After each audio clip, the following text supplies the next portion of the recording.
Hello dear learners. आज हम लोग एक नया ट्रिक सीखेंगे, सरफेस टेंशन ट्रिक। और इस वीडियो को एंड तक देखिएगा क्योंकि इस ट्रिक के माध्यम से हम तथाकथित जो सबसे टफ क्वेश्चन था नीट 2025 का, यानी सरफेस टेंशन का जो क्वेश्चन आया था, उसको बहुत सिंपल और शॉर्ट तरीके से निपटाने की कोशिश करेंगे। ठीक है। एक्चुअली बेटा, सरफेस टेंशन के कॉन्सेप्ट पे जो पिछले बार एक सवाल आया था वो वैसे तो थोड़ा सा लॉन्ग है। अगर मैथमेटिकली बिल्कुल स्क्रैच से सॉल्व करे तो वो थोड़ा सा लॉन्ग मेथड से जाएगा, उसमें थोड़ा टाइम लगेगा, उसमें काफ़ी ज़्यादा कैलकुलस और ट्रिग्नोमेट्री का यूज़ है, जो एक नीट एस्पिरेंट के लिए बहुत हद तक पॉसिबल नहीं है कि एग्ज़ाम सेंटर में कर पाए। और बहुत हद तक ये भी चांस है कि ऐसे क्वेश्चन रिपीट नहीं होंगे नीट 2025 के बाद, नो नीट 2026 में। बट स्टिल बेटा, उसके आसपास के कॉन्सेप्ट हम लोग देख ले रहे हैं कि कहीं इस तरीके का सवाल कोई दूसरा आ गया, कोई तीसरा आ गया, तो हम लोग इस तरह के सवालों को कर पाए, है ना। तो वो भी चीज़ हम लोग आज देखेंगे। और अगर इस तरह का कोई क्वेश्चन आता है जिसमें उसके क्लोज कॉन्सेप्ट यूज हो जाता है तो वो हम लोग कर पाए एग्जाम में, राइट। So let's start.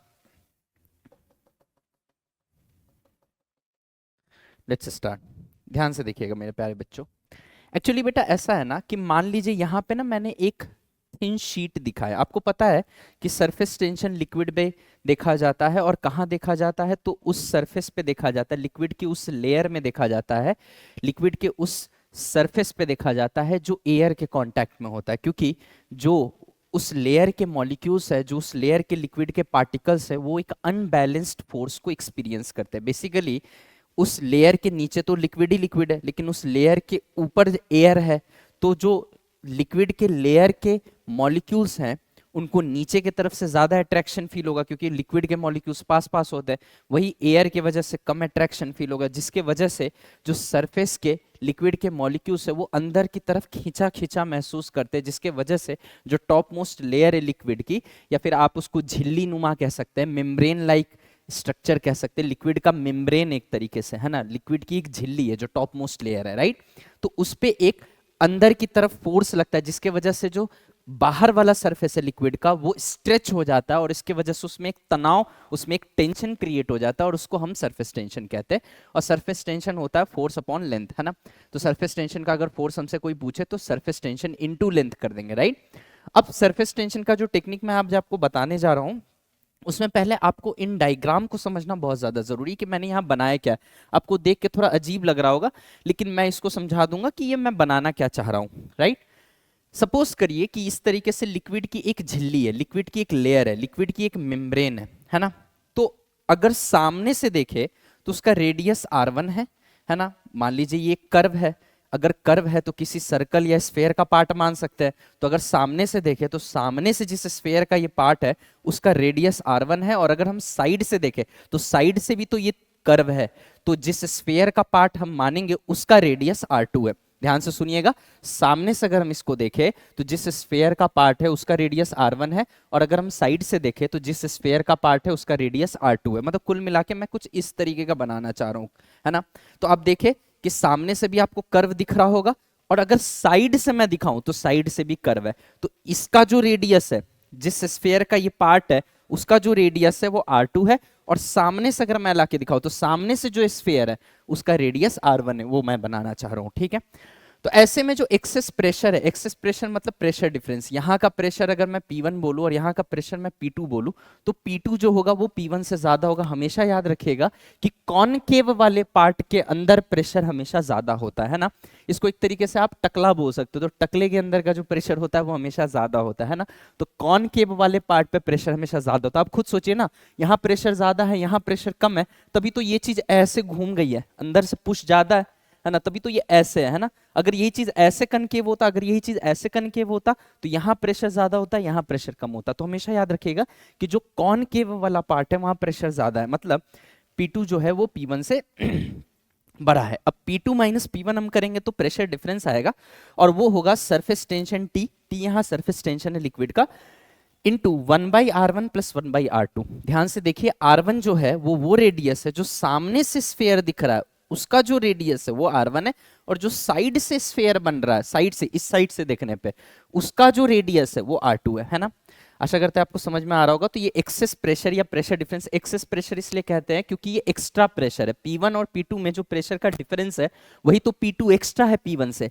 तो जो P2 का प्रेशर है वो P1 से ज्यादा है, और कितना ज्यादा है, कितना एक्स्ट्रा है, कितना एक्सेस है, तो कितना एक्सेस है वो प्रेशर डेल्टा P यानी प्रेशर डिफरेंस द्वारा दिया जाता है, और वो होता है T into 1/R1 plus 1/R2।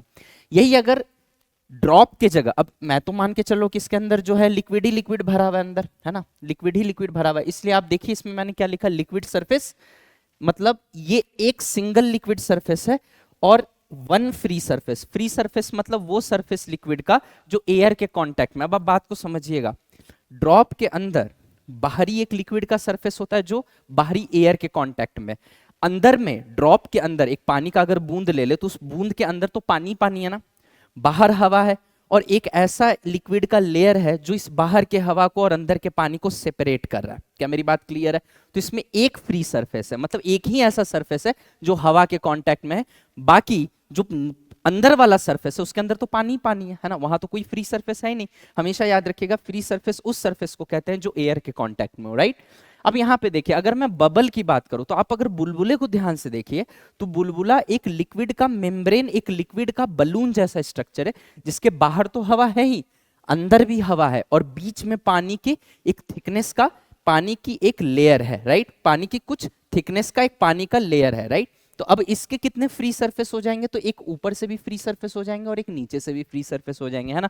उस केस में जो सरफेस टेंशन आएगा वो हमेशा याद रखिएगा 2 टाइम्स हो जाता है। जैसे यहाँ T into 1/R1 plus 1/R2 था, तो यहाँ पे जो एक्सेस प्रेशर आएगा वो एक्सेस प्रेशर याद रखिएगा 2 टाइम्स हो जाएगा, मतलब 2T into 1/R1 plus 1/R2 होगा। अगेन R1 क्या है, सामने से जो कर्व बन रहा है, सामने से जो स्फेयर बन रहा है उसका रेडियस, और R2 क्या है, साइड से जो स्फेयर बन रहा है उसका रेडियस, है ना। मतलब आप समझिए, कोई भी चीज में कर्व दो तरह का होता है। एक ऐसे अगर कर्व स्ट्रक्चर मैं आपके सामने लाके रखूं तो एक तो सामने से स्फेयर दिख रहा है और एक इस साइड से दिख रहा है ना। तो R1 जो है इसका रेडियस है, R2 जो है वो इसका रेडियस है। I think it is clear to everyone, है ना।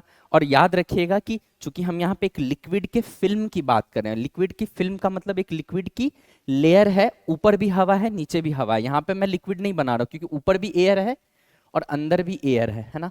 और पूरा बबल ना बना के बबल का एक पार्ट काट के दिखा रहा हूँ, है ना। जैसे यहाँ पूरा ड्रॉप ना बना के ड्रॉप के एक पार्ट काट के दिखा रहा हूँ, है ना। अब इनफैक्ट ड्रॉप या बबल बोल दूंगा मैं तो R1 R2 अलग नहीं होगा, सेम होगा, उस पर हम चर्चा भी आगे करेंगे, है ना। तो मैं एक तरीके से समझिए तो कि कोई भी सरफेस था उसका एक पार्ट को कट करके और उस पे एनालिसिस करके आपको बता रहा हूं। तो एक्सेस प्रेशर अगर एक फ्री सरफेस है तो वहां फॉर्मूला हो जाता है T into 1/R1 plus 1/R2, और अगर दो फ्री सरफेस है, मतलब इधर भी एयर है इधर भी एयर है और बीच में एक लिक्विड की झिल्ली है, उस केस में 2 फ्री सरफेस है, और उस केस में जो एक्सेस प्रेशर यानी प्रेशर डिफरेंस है, कनकेव वाले में प्रेशर ज्यादा होगा, कन्वेक्स वाले से, मतलब बाहर जो प्रेशर है उससे अंदर ज्यादा प्रेशर होगा, है ना। तो प्रेशर डिफरेंस जो होगा P2 माइनस P1, जिसको डेल्टा P कहते हैं, उसका फॉर्मूला यहाँ 2T 1/R1 plus 1/R2। I hope यहाँ तक आपको क्लियर होगा, राइट। अब आपको बस ये समझना है कि अगर हम ड्रॉप का एक एग्जांपल ले, हालांकि आपको ये फॉर्मूला याद होंगे फिर भी मैं एक बार रिवाइज करवा दूँ। अगर मैं एक ड्रॉप का एग्जाम्पल लूँ, अब ड्रॉप कैसा होता है, स्फेरिकल ड्रॉप की बात कर रहा हूँ मैं। तो मान लीजिए आपके सामने एक स्फेयर है, अगर मैं एग्जाम्पल के लिए आपको समझाऊँ तो ऐसे करके एक स्फेयर है ना। अब स्फेयर को बेटा चाहे आप सामने से देखिए तो भी आपको रेडियस R दिखेगा, और चाहे आप साइड से देखिए, साइड से देखिए तो भी आपको रेडियस R दिखेगा। मतलब स्फेयर को ऐसे देखो, ऐसे देखो, ऐसे देखो, ऐसे देखो, ऐसे देखो, कहीं से भी देखो, उसका रेडियस आपको R दिखेगा। तो कुल मिला के मैं 2 चीजें दिखाना चाह रहा हूं तुम्हें। एक तो सामने से ऐसे गोल दिखेगा, है ना। स्फेयर का अगर हम शेडो ले तो वो एक सर्कल दिखता है ना। अगर स्फेयर यहाँ रख के टॉर्च जलाएं और अंधेरा कमरा तो वहाँ जो शेडो बनेगा वो कैसा बनेगा, गोल बनेगा, सर्कल, है ना। तो आप समझने की कोशिश करिए, ये स्फेयर है तो इसका जो रेडियस आपको दिखेगा R दिखेगा, और अगर ऐसे भी दिखाऊं तो भी R दिखेगा, तभी प्रॉपर स्फेयर है वो, राइट। तो हम कह सकते हैं कि डेल्टा P का चूंकि फॉर्मूला, अच्छा एक फ्री सरफेस है क्योंकि अंदर तो पानी पानी है, ड्रॉप की बात कर रहे हैं तो अंदर पानी पानी बाहर हवा है, तो एक फ्री सरफेस है, तो आंसर क्या हो गया, T into 1/R1 plus 1/R2। अब हमें पता है कि इधर से देखो या इधर से देखो, फ्रंट व्यू देखो या साइड व्यू देखो, तो R1 भी R होगा और R2 भी R होगा। इस केस में 1/R प्लस 1/R ये हो जाता है 2T/R। तो आपको डायरेक्ट ये बताया जाता है कि भाई जो आपके ड्रॉप का केस है उसमें जो एक्सेस प्रेशर मतलब अंदर का प्रेशर बाहर वाले के मुकाबले 2T/R ज्यादा होता है, जहां T सरफेस टेंशन है, R रेडियस है, 2 तो नंबर है ना। उसी प्रकार से बबल पे देखे तो बबल में देखिए बेटा, बबल में दो फ्री सरफेस है, एक अंदर की तरफ से और एक बाहर की तरफ से, क्योंकि अंदर भी एयर है और बाहर भी एयर है, इसीलिए क्या होगा बेटा, एक्सेस प्रेशर 2 गुना हो जाएगा, है ना।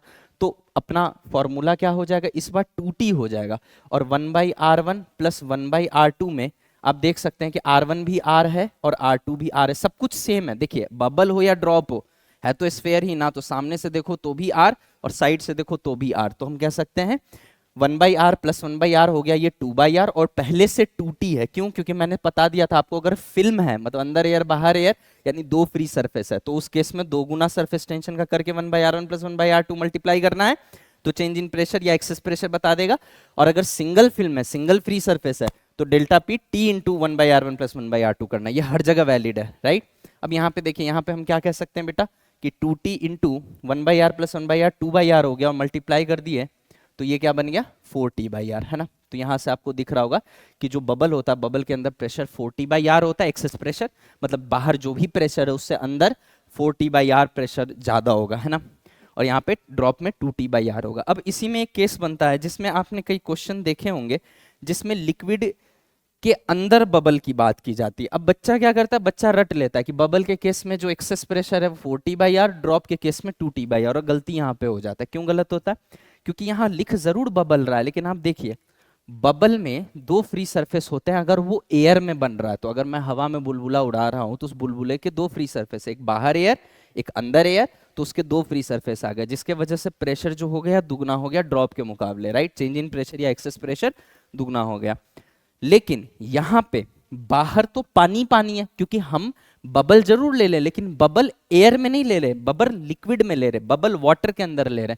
तो अब आप देखिए, तो इसके अंदर तो पानी, इसके बाहर तो पानी पानी है, अंदर हवा है, तो एक तरीके से ये तो ड्रॉप की तरह बिहेव करेगा ना। कहने का मेरा तात्पर्य सिंगल सा है कि कहने का मेरा तात्पर्य सिंपल सा है कि आपको बस फ्री सरफेस पकड़ना है। यहाँ पे एक फ्री सरफेस था क्योंकि अंदर पानी पानी है बाहर हवा है, यहाँ पे दो फ्री सरफेस है क्योंकि अंदर भी हवा है बाहर भी हवा है, बीच में पानी का लेयर है, तो वो जो लेयर है उसके दो फ्री सरफेस बनेंगे, एक बाहर वाला एक अंदर वाला, इसलिए दो गुना हो गया। यहाँ पे क्या है, बाहर पानी पानी है अंदर हवा है, तो अगेन यहाँ पे भी एक ही फ्री सरफेस है, क्योंकि वो सरफेस जो एयर के कांटेक्ट में उसको कंसीडर करते हैं। तो यहाँ पे एक्सेस प्रेशर कई बार बच्चे 4T/R करके सॉल्व करते हैं, जो कि गलत हो जाता है। यहाँ भी एक्सेस प्रेशर 2T/R होगा, ये ड्रॉप की तरह बिहेव कर रहा है, क्यों, क्योंकि इसके अंदर जो फ्री सरफेस है वो एक ही है, बाहर तो पानी पानी है ना। अब सिलेंडर की बात कर लेते हैं, ये एक इंपॉर्टेंट केस है ना। अभी तक इस पे सवाल नहीं आया है, लेकिन कोई बड़ी बात नहीं कि इस बार आ जाएगा, है ना। अब ये क्यों इंपॉर्टेंट है ये आपको आगे समझ में आएगा। ये जो नीट 2025 का तथाकथित सबसे टफ सवाल था, उसमें भी मैं यहाँ पे लगाए हुए कॉन्सेप्ट को यूज करूंगा, ध्यान से सुनिएगा मेरी बातों को, है ना। तो उससे काफी जल्दी सवाल निपटेगा। तो इस चीज को समझिएगा कि अगर ये मान लीजिए एक सिलेंड्रिकल कंटेनर है या वाटर का एक सिलेंड्रिकल पोर्शन है ना, सिलेंड्रिकल शेप का वाटर का मैंने एक पोर्शन उठाया, तो उसको कैसे समझना है ध्यान से देखिएगा। अगर हम सिलेंडर को सामने से देखें बेटा, तो सिलेंडर ऐसा दिखता है ना, ऐसा दिखता है, ध्यान से समझिएगा, है ना। ये है आपका सिलेंडर, ये है। तो आप देखिए इसमें सिर्फ ऐसे कर्व है ना। क्या ऐसे कोई कर्व है, नहीं, ऐसे तो फ्लैट है ना। आप अगर सिलेंडर को ध्यान से देखिएगा तो एक ऐसे फ्लैट सरफेस, पतला सा अगर मैं फ्लैट सरफेस ले लूँ और उसको बहुत सारे को ऐसे ऐसे ऐसे ऐसे, ऐसे करके जोड़ दूं, तो ऐसे करके सिलेंडर बन जाएगा या नहीं बन जाएगा सिलेंडर।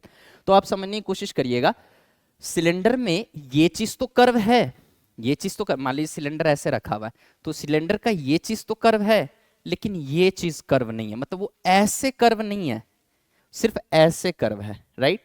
तो हम कह सकते हैं कि ये वाला पार्ट जो है फ्लैट है, यानी इसका रेडियस जो हो जाएगा वो इन्फिनिटी। आपको पता है किसी भी फ्लैट सरफेस का रेडियस इनफाइनाइट है, क्योंकि किसी भी फ्लैट सरफेस को मैं बहुत बड़े सर्कल का एक छोटा सा हिस्सा मान सकता हूँ। जैसे धरती बहुत बड़ा गोल है, लेकिन उसके छोटे से हिस्से पे अगर हम चलते हैं तो हमें पता ही नहीं चलता धरती गोल है, हमें लगता है ऐसा कि धरती फ्लैट है। क्यों, क्योंकि धरती इतनी बड़ी है, इतनी बड़ी है, उसका रेडियस इतना ज़्यादा है कि छोटे से दूरी के लिए वो फ्लैट परसीव होता है।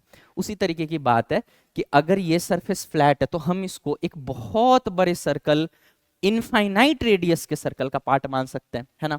अब फॉर्मूला क्या था याद करिए, फॉर्मूला है हमारा, अच्छा फ्री सरफेस कितना ये भी बता दीजिए। तो अंदर तो लिक्विड भरा हुआ है सर, अंदर तो लिक्विड भरा हुआ है, तो लिक्विड के अंदर, लिक्विड का ये लेयर है, लिक्विड का ये बाहरी सरफेस है, बाहरी झिल्ली है, इसके अंदर तो लिक्विड ही लिक्विड है, बाहर एयर है, तो सरफेस तो एक है। तो लिक्विड का अगर एक फ्री सरफेस है तो सीधी सी बात है डेल्टा पी वाला जो फॉर्मूला लगेगा वो T into one by R one plus one by R two वाला लगेगा। ध्यान से देखिएगा, T into one by R one plus one by R two वाला लगेगा, जिसमें साफ साफ दिख रहा है कि आर वन तो आर है लेकिन आर टू इनफाइनाइट है। ये है ही नहीं भाई, ये तो इनफाइनाइट है ना, ये तो फ्लैट है, ये तो घुमावदार है ही नहीं इस तरीके से। तो यहाँ पे हम कह सकते हैं कि R2 को अगर हम इनफाइनाइट रख दे और R1 को R रख दे तो यहाँ पे सिंपली हमें डेल्टा P जो है चेंज इन प्रेशर या एक्स्ट्रा प्रेशर, कितना प्रेशर बढ़ा है वो आ जाएगा T/R। अच्छा किधर ज्यादा होगा प्रेशर, तो भाई P2 पे प्रेशर ज्यादा होगा P1 के कंपेरिजन। अगर हम ध्यान से देखें तो P2 पे प्रेशर P1 के कंपेरिजन में ज्यादा होगा। क्यों? क्योंकि जो टकला बन रहा है वो इस तरीके से बना, मैंने बोला कनकेव के अंदर प्रेशर हमेशा ज्यादा होता है, बस फर्क ये है कि कनकेव ऐसे बन रहा है, ऐसे नहीं बन रहा है, कोई बात नहीं। तो हम एक वाला लेंगे, दो वाला नहीं लेंगे। तो R2 को इन्फिनिटी रखिएगा तो 1/∞ ये 0 हो गया, और R1 को R रखिएगा जो कि इसका रेडियस है इस वाले सर्कुलर पोर्शन का, तो ये 1/r हो गया। तो डेल्टा P बन गया T/R, है ना, यानी एक्स्ट्रा प्रेशर जो अंदर आएगा कनकेव सरफेस के साइड वो T/R आ जाएगा। अब यहाँ पे कैच है कि सर आप इस सवाल को कैसे करेंगे, ध्यान से समझिएगा बेटा। अगर आप क्वेश्चन को ध्यान से पढ़िएगा ना तो उसमें ये बोला हुआ है कि वाटर टैंक है। अच्छा वाटर टैंक का ये वाला जो लेंथ है ना Z में वो लॉन्ग लिया हुआ है, देखिए it has one wall at x is equal to L, ये वॉल है अपना, and can be taking to be very wide in Z direction. अच्छा आप समझिएगा ये x है, ये y है, Z किधर है, Z किधर है, Z तो इधर है बेटा, बाहर की तरफ आ रहा है, मतलब Z में ये वॉल बहुत चौड़ा है, इस तरीके से बहुत चौड़ा है, इस तरीके से, है ना, बहुत चौड़ा बहुत चौड़ा। तो हम कह सकते हैं कि अगर Z में ये बहुत चौड़ा है तो इसको तो ऑलमोस्ट एक फ्लैट दीवार की तरह हम मान सकते हैं। Getting my point? तो ये जो पानी आपको दिख रहा है ना, ये पानी एक्चुअल में ऐसा नहीं है, ये मिनिस्कस आपको दिखा रखा है, मतलब वाटर का टॉप मोस्ट लेयर का शेप दिखा रखा है, तो वो ऐसा नहीं है। वो एक्चुअल में पता कैसा होगा, ये इस तरीके का होगा, इस तरीके का, है ना। अंदर तो इसके बहुत गहराई है ना, अंदर तो इसके बहुत गहराई है, लेकिन ये इस तरीके से कर्व है। मतलब मैं अगर इसको बनाना चाहूँ तो मैं इस तरीके से इसको बनाना चाहूंगा। चलिए मैं नेक्स्ट पेज पे लेके दिखा देता हूँ आपको। मैं अगर इसको बनाना चाहूँ ना तो मैं इसको इस तरीके से लेना चाहूंगा,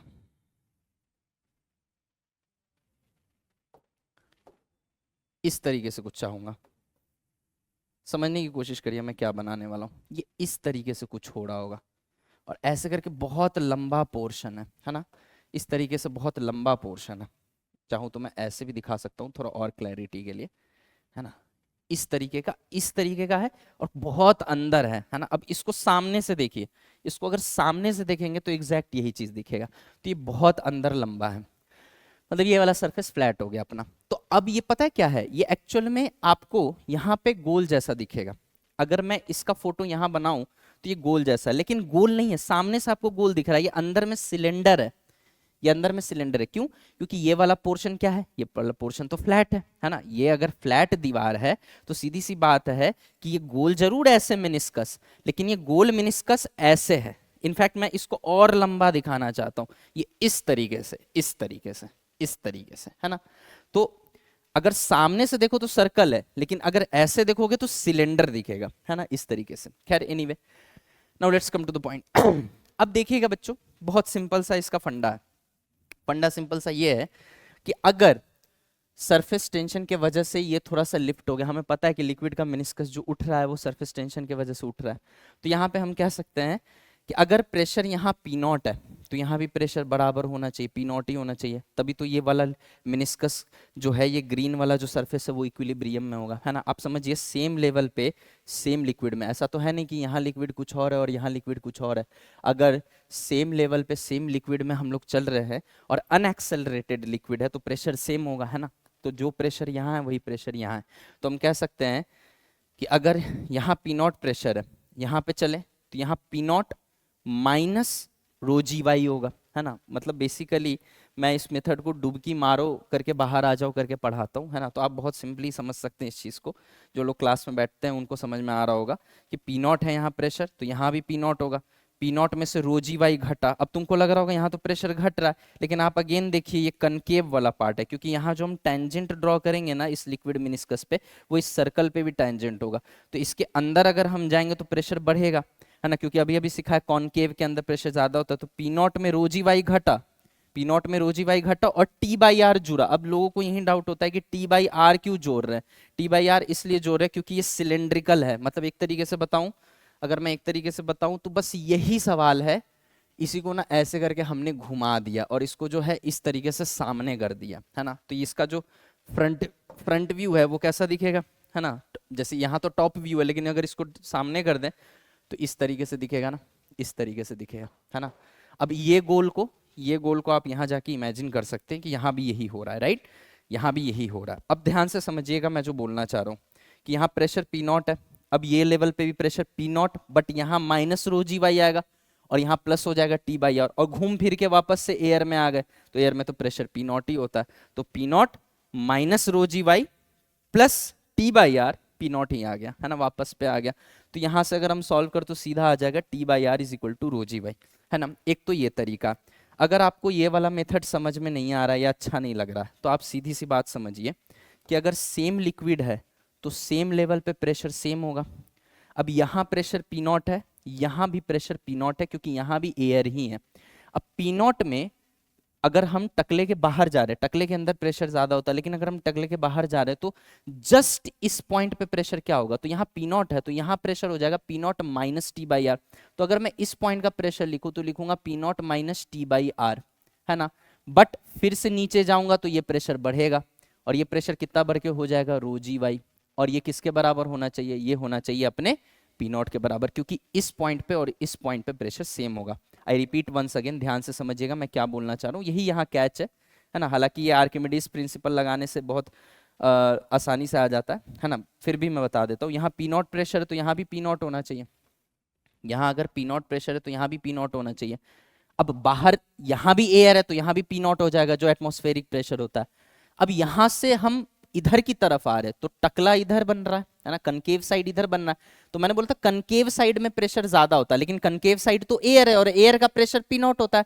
तो अगर हम कनकेव साइड से बाहर आएंगे तो प्रेशर को कम होना पड़ेगा। कितना कम होना पड़ेगा, P naught minus T by R कम होना पड़ेगा, P naught minus T by R कम होना पड़ेगा। तो यहाँ पे जस्ट ये ग्रीन वाला जो मिनिस्कस है, इसके बाहर एयर है और इसके अंदर लिक्विड है। अगर मैं देखूं तो ये पूरा लिक्विड है, ये पूरा लिक्विड है ना।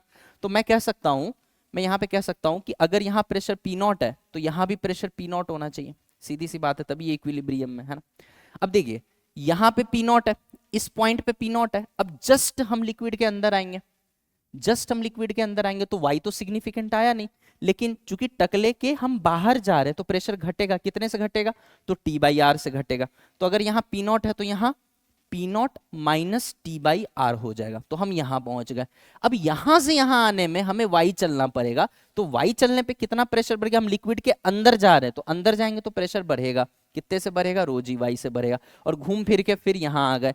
अब यहां प्रेशर सेम होने के लिए ये पूरा वैल्यू पी नॉट के बराबर होना चाहिए। तो पी नॉट से पी नॉट कट गया, और यहाँ पे अगर माइनस टी बाई आर को इधर ले आइएगा तो टी बाई आर जो है वो आ जाएगा आपका रो जी वाई, है ना। ये आपका सिंपल सा एक्सप्रेशन है, T by R is equal to rho g y. अगर हम देखें तो ये T by R equal to rho g y हम कब पा पाए, हमें कब आया ये, जब हमें ये वाला फॉर्मूला पता था। अगर हमें ये वाला फॉर्मूला नहीं पता होता तो हमें नहीं आता। अभी हमें दिख रहा है कि भाई ये मिनिस्कस ऐसा है ना, इस तरीके से करके ये मिनिस्कस है, तो सामने से तो गोल दिख रहा है लेकिन अंदर में फ्लैट है। तो अगर यहाँ के प्रेशर की बात की जाए तो वो यहाँ के प्रेशर से, मान लो ये हमारा लिक्विड मिनिस्कस है, तो अगर हम यहाँ के प्रेशर की बात करें तो ये जस्ट अंदर के प्रेशर से कितना ज्यादा होगा, टी बाई आर ज्यादा होगा। तो अगर यहाँ का प्रेशर पी नॉट है तो यहाँ का प्रेशर होना पड़ेगा P naught minus T by R. Sir आपको कैसे पता यहाँ पी नॉट है, क्योंकि मिनिस्कस ऐसे जा रहा है, यहाँ तो हवा है, तो ऑब्वियस सी बात है यहाँ पी नॉट होगा। तो पी नॉट यहाँ है और उससे यहाँ कम होना चाहिए, तो कितना कम होगा, तो सिलेंडर आपको दिख रहा होगा, देखिए ना ये गोल ऐसे करके सिलेंडर आपको दिख रहा होगा, है ना, ये सिलेंडर दिख रहा होगा, है ना। तो सीधी सी बात है, अगर यहाँ पी नॉट है तो यहाँ क्या आएगा, P naught minus T by R plus rho g y, और ये किसके बराबर होना चाहिए, ये यहाँ के पी नॉट के बराबर होना चाहिए। तो P naught minus T by R plus rho g y is equal to P naught, है ना। तभी ये इक्विलिब्रियम मेंटेन है, क्योंकि मिनिस्कस ऐसे आ रहा है और यहाँ पे तो जस्ट एयर है ना। तो यहाँ से हमें एक्सप्रेशन समझ में आ गया कि भाई देखिए इस कॉन्सेप्ट को बहुत अलग तरीके से आसान करके भी पूछा जा सकता है। इसमें तो खैर मैथ्स बहुत ज्यादा था, है ना, लेकिन इसको कॉन्सेप्ट को आसान करके भी, हालांकि मैं जो आपको सॉल्यूशन बता रहा हूँ मैथमेटिकल सॉल्यूशन नहीं, वो कॉमन सेंस से कर रहा हूँ मैं, लेकिन इसी कॉन्सेप्ट के तर्ज पे हो सकता है अगली बार कुछ आसान सवाल आ जाए और उसको भी हम क्रैक ना कर पाए अगर हमें इसके डेप्थ ना पता हो तो, है ना। तो यहाँ पे आ गया T by R is equal to rho g by. अब यहाँ पे एक बहुत इंपॉर्टेंट रिजल्ट है, यहाँ पे ध्यान से समझिएगा, T by R is equal to rho g by. अब यहाँ पे बहुत इंपॉर्टेंट रिजल्ट है। एक बात तो आप मान रहे हैं ना, इसके अंदर तो लिक्विड ही लिक्विड है, इसके अंदर तो लिक्विड ही लिक्विड है, और इसके बाहर एयर है, तो यहाँ तो फ्री सरफेस एक है ना, तभी तो टी बाई आर आया, है ना। तो अब ध्यान से समझिएगा कि क्या मैं बोलना चाह रहा हूँ। यहाँ लिक्विड ही लिक्विड है, यहाँ एयर ही एयर है। अब ध्यान से समझिएगा, टी बाई आर अगर रोजी वाई है तो आर यानी इसके रेडियस को, यहाँ के लोकल रेडियस को मैं कैसे लिख सकता हूँ, इस चीज को मैं समझाने जा रहा हूँ। कोई भी गोल कर्व हो, कोई भी गोल कर्व हो, अगर उसका रेडियस कम है तो उसमें जो घुमाव है वो ज्यादा होगा। समझिए, एक छोटा सर्कल लेके आऊं मैं और एक बड़ा सर्कल लेके आऊं, और मैं आपसे पूछूं कि किसमें घुमाव, किसके सरफेस पे घुमाव ज्यादा तीखा है, तो आप कैसे बताइएगा किसके सरफेस पे घुमाव ज्यादा तीव्र है? तो ये कैसे बताइएगा? तो छोटा सर्कल जो है उसमें घुमाव बड़ी तेजी से होता है ना, क्योंकि उसका रेडियस कम है। और जो बड़ा सर्कल है उस पे घुमाव जो है वो थोड़ा स्मूथ होता है, एकदम से तीखा घुमाव नहीं है, एकदम से शार्प टर्न नहीं है, उसमें जो घुमाव है वो धीरे धीरे होता है क्योंकि उसका रेडियस बड़ा है ना। अब ध्यान से समझिएगा, अगर मैं इन सबको टेंजेंट्स बोलूं तो टेंजेंट का स्लोप होता है dy बाई डी एक्स, यानी स्लोप किसी भी पॉइंट पे, किसी के कर्व के किसी भी पॉइंट पे जो हम टेंजेंट ड्रॉ करते हैं उस टेंजेंट के स्लोप को dy बाई डी एक्स कहते हैं। अगर मैं d two y by d x square पूछूं क्या होता है, तो ये dy बाई डी एक्स का dy बाई डी एक्स होता है। कहने का तात्पर्य यह है, स्लोप अपने आप में ये बताता है कि कैसे y x के साथ बदल रहा है, लेकिन स्लोप का dy बाई डी एक्स, समझिए स्लोप खुद dy बाई डी एक्स है, लेकिन स्लोप का dy बाई डी एक्स यानी d two y by d x square क्या बताता है?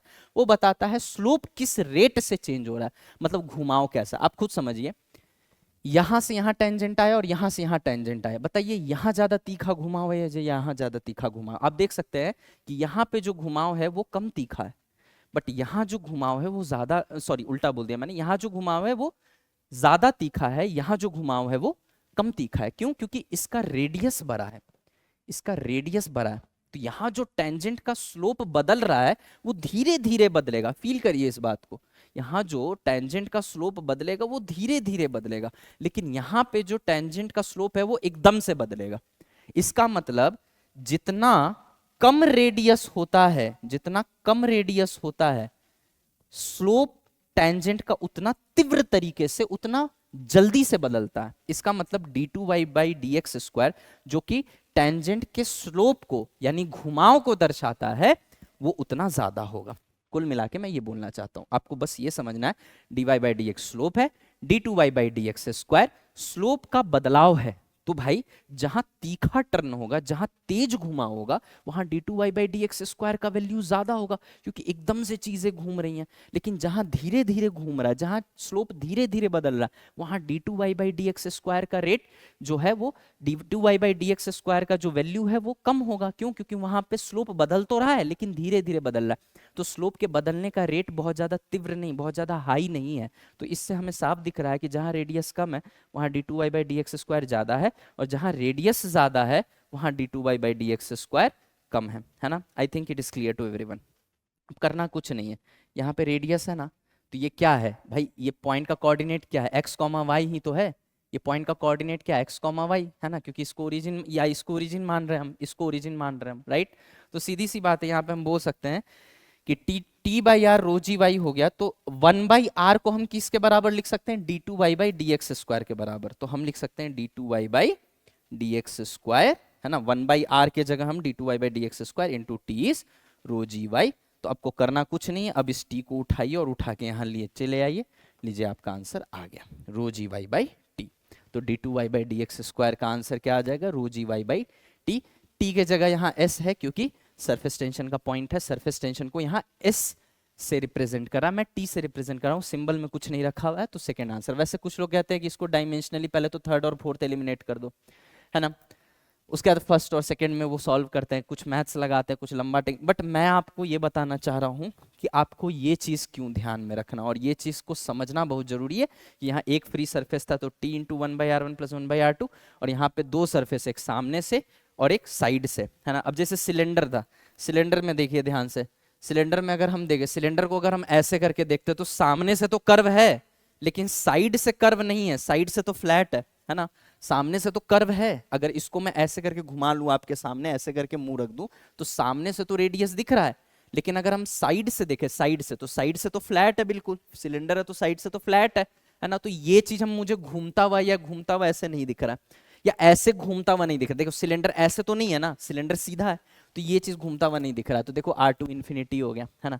तो इस तरीके से मैं आपको ये दर्शाना चाह रहा हूं कि ये फॉर्मूला और ये फॉर्मूला बहुत इंपॉर्टेंट, बस फर्क ये है कि इसमें दो फ्री सरफेस होता है तो यहाँ टू से मल्टीप्लाई कर देते हैं, यहाँ एक फ्री सरफेस मतलब वो सरफेस जो एयर के टच में है, यहाँ एक ही है इसलिए टी से मल्टीप्लाई करते हैं, और यहाँ टू से इसलिए मल्टीप्लाई कर देते हैं, टू टी इसलिए हो जाता है क्योंकि दो फ्री सरफेस है।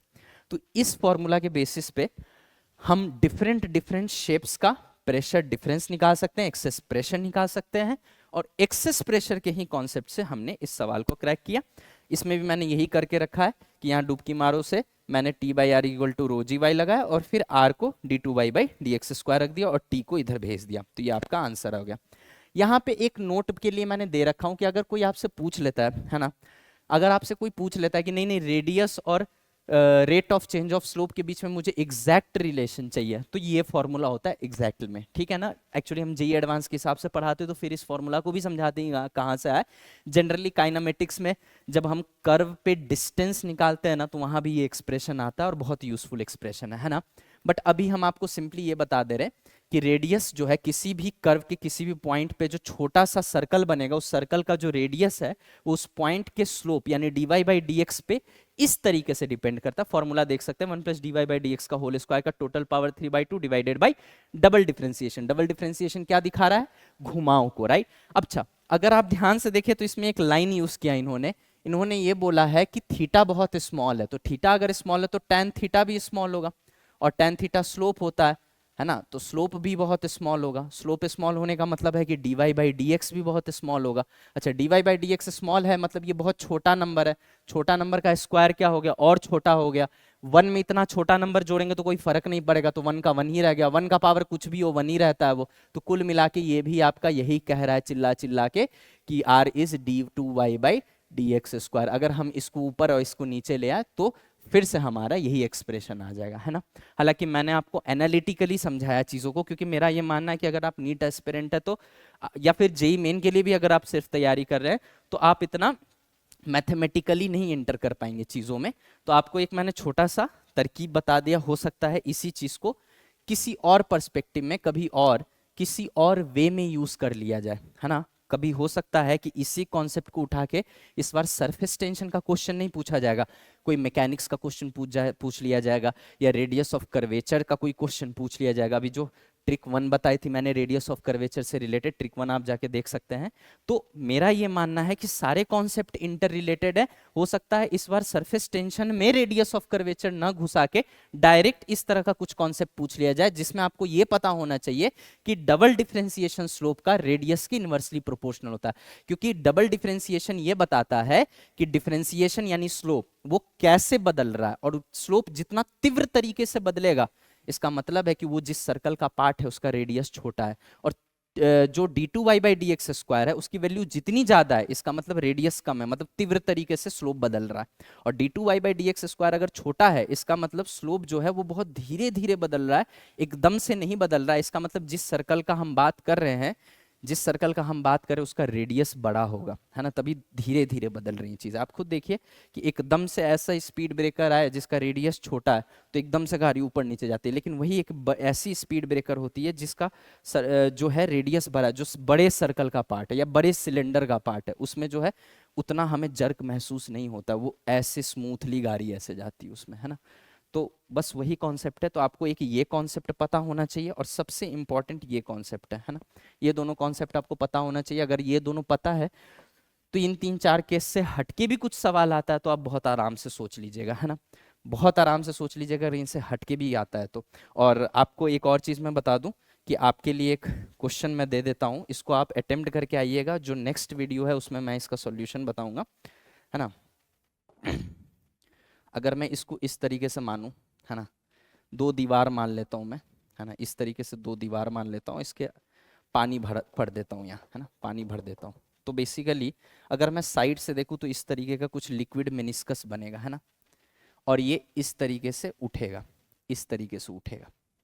अगर आप फील कर पा रहे हैं कि मैं क्या बनाना चाह रहा हूँ, है ना, मतलब बेसिकली ये भी कैपिलरी एक्शन है but between two parallel walls है ना, मतलब ऐसे समझिए कि दो पैरेलल वॉल को, जैसे अभी ऐसे था पैरेलल, अभी इसको ऐसे करके डाल दिया और सामने से देख रहे हैं, तो लिक्विड का ये एक बकेट है, उसके अंदर हमने दो पैरेलल वॉल को ऐसे चढ़ा दिया, तो हमें पूछना कुछ नहीं है, हमें बस ये जानना है कि हाइट कितना पानी चढ़ेगा। अगर इसका लेंथ मैं L बता दूं, लिक्विड की डेंसिटी रो बता दूं, इन दोनों पैरेलल प्लेट्स के बीच का डिस्टेंस d बता दूं और सरफेस टेंशन लिक्विड का t बता दूं, है ना। अच्छा एक चीज और बता दूं कि वैसे तो ये एंगल ऑफ कांटेक्ट कुछ भी हो सकता है, लेकिन हम फिलहाल इस प्रॉब्लम में थीटा को 0 डिग्री मान रहे हैं। आपको पता होना चाहिए कि थीटा यानी एंगल ऑफ कांटेक्ट 0 डिग्री तब होता है जब ग्लास और वाटर का केस हम लोग लेते हैं। ग्लास में जब वाटर को हम डालते हैं तो चूंकि कोहेसिव एडहेसिव फोर्स इतना ज़्यादा लगता है, उस वजह से जो एंगल ऑफ कांटेक्ट है वो ऑलमोस्ट 0 डिग्री हो जाता है। तो ये क्वेश्चन आप एक बार अटेम्प्ट करके आइएगा, नेक्स्ट क्लास में हम लोग डिस्कस कर लेंगे। आई होप कि आपको ये वाली बात समझ में आ गई होगी, ये सबसे इंपॉर्टेंट है। अगर ये दोनों समझ लिया तो आप किसी भी सरफेस के लिए ये प्रेशर डिफरेंस या एक्सेस प्रेशर आप कैलकुलेट कर सकते हो, और अगर एक्सेस प्रेशर कैलकुलेट हो गया तो इस तरह का किसी भी सवाल से आप डील कर सकते हैं चुटकियों में। That's all for today, thank you.